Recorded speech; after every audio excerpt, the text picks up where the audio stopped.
Hi everyone, this is Tori from Prevent Connect. You may have noticed here at Prevent Connect we've upgraded our look recently. This podcast is a continuation of our conversation with Celeste Espinoza, graphic designer at Calcasa and Prevent Connect. Celeste shares how similar a design process is to planning prevention programs. We talk about how having a strong visual identity supports legitimacy, and Celeste provides concrete tips and tricks for non-designers to connect their work to a visual identity, as well as the importance of having a consistent, recognizable look. Be sure to visit our website to catch up on the first half of our conversation unveiling and unwrapping our new logo and colors. Hope you enjoy. So we have our new site, we have this new look, this new logo, but, as we talked about when we first started having this conversation, you had already been doing a lot of work with Prevent Connect that we hadn't done before. We would announce a web conference and maybe have like a stock image that we would attach to a social media post. And then that image would also go into our email announcement. But since we've had you have really, created these custom graphics for us that have now, I can scroll back through our Facebook and see wow, we have a look, we have an image, we're creating a place. And we're continuing to do that now with our new logos. And so I'm just wondering, coming, like you said, you didn't work in this field before, right? You're a graphic designer. So what do you see as these visual elements? How can they strengthen the work that we're trying to do? Coming into this field of work, I had recently graduated. I had done a couple of internships for the state of California and then also for the school I went to, Sac State. So a lot of the process there was already predetermined for me. It was kind of these are our brand guides. This is what you follow. And it wasn't really explained why. It was just, that's the way it is. That's the way it goes. And now stepping into the nonprofit field, and then especially in, the social justice work, it was kind of, none of those rules were predetermined. Oh. So it was kind of putting it lightly. So it was kind of this journey of thinking of why aren't they predetermined and why should they be? I found that having a look that's recognizable really strengthens not only your brand, but it gives you legitimacy of hey, we're not just doing things for the sake of it, there's reason behind it. And I think with brands especially, it's good to have a foundation and also to be recognizable, within your own field. And then when people are coming in, if they see your work out there after being introduced to it, then, they can easily recognize it. Going to commercial things, a Nike shoe is always going to be a Nike shoe because you can recognize that brand, and they're worth a certain amount, or you're willing to pay a certain amount because you know the brand and you know what they represent, and you know that you're going to get, a certain quality of merchandise when you purchase it. And I think that also goes to our services and the resources that we provide for people, to show them that, hey, Prevent Connect or Calcasa or anything in our field, is we have legitimacy behind us, and we have a type of quality that we're putting out there that people should recognize and respect. Ties back to the branding and to the visual aspects of it, tying things together with a brand and giving it a look. It gives it so much more strength. And then you allow it to reach more people because, if someone's already in this field and they know your name by ear or know you as a person, then they're going to come back because they know the quality of your work and the resources that you're putting out there. But for somebody brand new to this field or who, is coming from a different sector, they might not know that. So you want to kind of introduce them to it visually because first impressions count. Having a starting point instead of multiple starting points is really important. Not only can we see our engagement increasing in certain places, like I think on our Facebook, since we started implementing more visual elements to our posts, engagements have gone up, but also just people have made comments. I remember we sent out a newsletter that you helped us redesign, and a colleague emailed back and was like, this is so much easier to read. This was enjoyable. So yeah. And so, okay, actually, and Tori, if you want to respond, jump in. I do. Okay, go So, for it. This week was the very first time we used our new logo, new template for our web conference slides. And I was just reviewing the recording before coming in here and thought, holy cow, this looks so much better. It's so much easier for people to read on the participant side, and I'm so excited to get that recording up and loaded. It's so much cleaner, and you still have that really strong Prevent Connect identity with it. So I'm really excited as we do more web conferences to see how much more conversation and learning comes out of it because we have this new look. Yeah, so what I was going to say totally ties into that. So another thing that you did for us is you made us a brand guide. Yeah. And so I'm just going to say, like, what I see a brand guide as not a graphic designer, and this is for folks who are like me, who are like, okay, what tell me what a brand guide is in non-graphic designer terms. And it's really like, this is how you use the logo and this is how you don't use the logo. And I've worked at so many places where like we have a logo, but then like we have to put it somewhere and it doesn't quite fit how we have it, so then we just like change things around, or we don't know the actual, is it like an RGB number, is that the color? Yeah, the hex number. The hex number, we don't know what it actually is, so we just find something that's kind of close to it, right? And then, like, suddenly a year later, nothing looks the same. Yeah. Like, you have all of these weird versions. Yeah. And I've seen that all over the place, places I've worked, things that other people put out.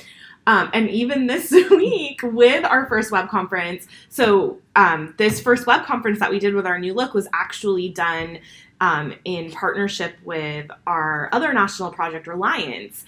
And so I wanted to co-brand the PowerPoint, and I didn't want to bother you. So I'm like, I'll just slap the Reliance logo on. But then had to send it to you anyways, and then you're like, let me fix this. And, and so, like, even though I know, like, we have a brand guide, I still am, like, thinking from that, like, old school, like, I just have to get this done myself. Yeah. But the difference is so obvious. So talk to us about a brand guide. What's the purpose in your view, and why should people follow it or create one? Yeah. I think so. A brand guide essentially is kind of like a manual for your brand of so this is what your brand is, this is what your logo is, these are the colors that you use. Hopefully, if you have a brand guide where for whatever brand you're working with, it has the breakdown of how the colors are made up, so either the hex numbers or the RGB values.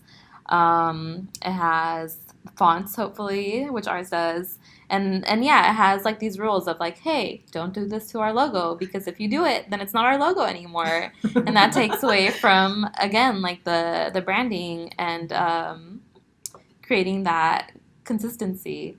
Coming into this field, something that really stuck with me was kind of like, this movement is a grassroots movement. It started, with people joining together and not having an organization, not having funding, and creating things with their hands and creating things, like writing signs and making posters and doing things themselves. And I think now, as the years pass, we have people paying attention to us, and we have funders, and we have just so much behind us that we also need to remember that with that evolution, we also have to, put that into our visuals And it's important to have, rules to follow so that we have that legitimacy or that we have that strength in our visuals. So I think the brand guide works that way. And if you are in an organization where you don't have that, then maybe bring it up and say, hey, like, what are the colors? What are the fonts? And share it with people because, if not, you end up with having variations so many versions, so many colors that you can't keep track of it. And, like, it all has the same name associated to it, but then it all just looks a little bit different and it's all done a different way. So it's kind of like a little recipe book that, you can always go back to and reference. Yeah. So the only other place I've worked at where we had a brand guide, it was a nonprofit, but it was, I'm not going to say which one. It's a very large nonprofit. And we had a brand guide, and it was like, we had a training on implementing it. Like, it was very serious that we followed the brand guide. And I have to say, I mean, this brand is on everything from, like, toilet paper to tools now at certain times of the month. I know. I don't know if it's listed there. But, I mean, so there was a success behind that, right, of being consistent. Like, that brand everyone knows, and it's and other companies have partnered and picked it up. And so I thought, like we do. Why shouldn't we have that? Yeah. Just because we're working on, on violence prevention, that doesn't mean that we shouldn't have a guide to follow. Yeah. So, and I think you had said something interesting earlier about how when you were putting the Reliance logo on the slides, you had this mentality of like, oh, I'll just do it myself. And I feel like oftentimes in the prevention world, we have that attitude of like, I need to get this done. I need to just do it because we're so often used to working in those silos. But then when we go out in the field, we talk about how we should be doing more arts-based approaches and having that community engagement. So I think, and I hope people who are listening to this podcast are seeing the value in partnering with or hiring or contracting with visual artists and graphic designers, and to really uplift their prevention messages, and seeing like, we talk about multi-sector collaboration, and not only does that extend to the prevention programs we do for others, but that extends to the work we do within our own offices and our own spaces. Yeah. And so, and I mean, I also, we are definitely in acknowledgement of not everyone can have a graphic designer on staff, or even maybe contract with one. So do you have any tips? Yes.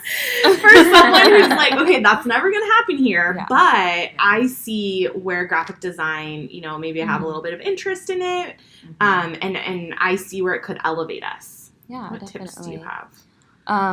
So I think it's not limited to this field, but I think a lot of different fields don't have, don't have the funds, or just don't have, essentially the funds or the education to go out and reach out to somebody with graphic design background or a visual background. But at the end of the day, I think we're all consumers of things, so we can see patterns and we can see what's important. And like when we buy something, a lot of the times it's because the way it's designed and the branding that's on there. I'm guilty of it. Me too. Maybe just being mindful of things kind of gives you like a start of like where to begin. So one thing to keep in mind is to not just do it out of nowhere. I think you should plan. With planning, I think doing research that of like what your values are and what your goals are, and also who your audience is. I think a lot of the time we are so in our heads of like what we want to do and like why we want to do it, we forget about who's going to be consuming this and what's important to them and what are their values. And so bridging those two things, I think, is very helpful to create something that connects your side to your consumer or to your audience. So when you're planning, asking the questions that we always ask is like the who, what, where, and when. So I think this goes with planning a web conference, planning maybe an event, designing a flyer. Just ask those questions like, who is this for? Why should they attend? Where should they attend? Or, a call to action. So knowing your audience, knowing what they want, knowing what you want. And then also when you're creating something, not just going with the first design that you have or not just going with the first thought in your head, because often you get buyer's remorse. And that goes with designing something too. Like, you just want to get it done and get it out of the way, but maybe your first solution is not the best one. Putting things out there kind of helps you get more ideas flowing. So create a couple of different options. I think especially like when creating like a flyer or a poster for something, maybe showing it to somebody else, because fresh eyes are, helpful sometimes. And then with that, I think being consistent. So creating some sort of guide that you're going to follow, whether it be for your logo or the fonts that you use or the colors that you use. Like having some sort of consistency that's going to go through the different things that you create. Yeah, I mean, I think that's a really helpful tip is that, okay, let's say that you create something that you're really happy with, open up a Word document and plug in, like, what font did you use? What size was it? And so you have that. So in a month down the road, if you need to make something else, you know what you used last time. Yeah. Because I think that, again, that consistency is really, really key. And with that, you don't have to reinvent the wheel. Like if you save your file, just open it up and rename it and start something new, and you'll have everything there already for you. Like you don't have to create something new every time, which is a good time saver. Yeah, that's another good tip. So you just said something that made me think about when we first started this process with you on finding a new logo. And I think I might have even said this to you at some point, like, I don't know what it should look like, because if I were going to design a logo, this is really selfish, but I think about what I like. Yeah. So I would literally design a logo with like a flower motif and like, pinks and oranges and the color of the sunset. Yeah. And you said, but this is for, right, like who is Prevent Connect's audience and what is Prevent Connect's purpose, right? Like that's Ashley's purpose is to live in a land of floral beauty. Yeah. But that's not what Prevent Connect is. So I think that ever since we had that conversation, I've really shifted the way that I think about, and part of it is because I love design and I love art, but I'm stuck in I like cute things. And it's like, well, I can still have this version of what I am drawn to and have it represent something else, something bigger. And so I think that was a really big shift in my thinking. And then of course, I've really seen the value of having a consistent look, of asking those questions. So thinking through those questions and being really intentional. Another thing that Celeste did with us is created a design request form. Yeah. I love it. Right? That has been so helpful. And so on this form, and we do it in Google Forms. We do it in Google Forms, right? Yeah. You're asking people to think about audience, about tone, about all of these things as they're submitting a request to you. And that is not a practice that I've ever gone through. Yeah. And I know that, here at Calcasa, we've never really gone through that, at least not intentionally. Yeah. Right? Maybe it accidentally happens, but we haven't intentionally asked ourselves those questions when we're coming up with some kind of project. Yeah. So I think that those are huge contributions that you've made to the way that I now look at Prevent Connect and where we're going and where we want to go. I agree. Yeah, I think it makes so much sense to think about your audience and your purpose and your tone before going into any visual project or in just to any prevention project. Which is actually, like, that's so funny because, like, these are things that we ask ourselves when we're thinking about prevention and community. And so it's really, like, similar planning. Yeah. But for a different purpose. Right. So, it's really, I just now was like, oh, wait. Like, we do that. Yeah. Right? Yeah. Yeah. So you're already doing that work when you're thinking of, like, how am I going to approach this prevention project? So it just makes sense to add on that additional visual element of it, too. I think what I've learned a lot about is how to think more from the audience perspective and how do we engage the audience and speak to the audience better. Because, Ashley, if I had to design a logo, it would be, like, chevron stripes and mint blue. I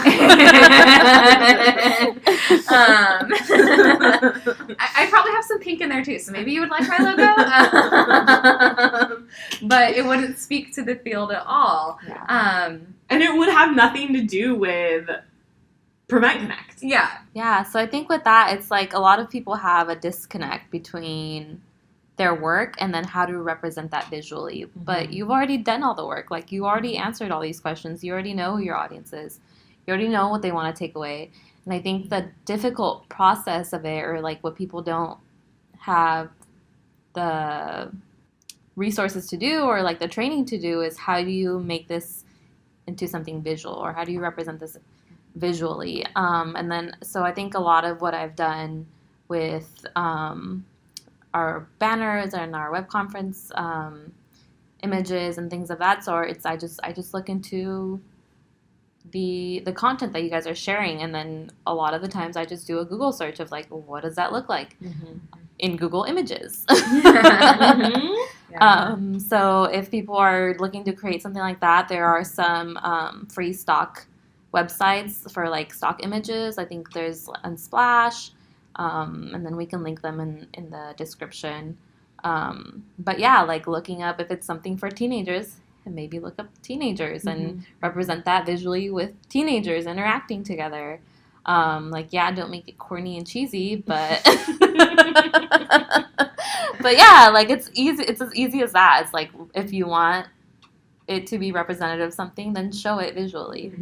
Yeah. And one other thing with the brand guide, talking about, like, we've already done this work of identifying our audience and things like that. So after Celeste, you had given us the brand guide, I have been referring back to that whenever we need to write up language about Prevent Connect. So when you all get to see our awesome floor-length banner and our tabletop banner, when you see us out and about at conferences, a lot of that language came out of the brand guide that Celeste gave us, and which came out of the conversations that you had of us. So we have a lot of these key phrases and values that drive our work, and now those are solidified in this brand manual.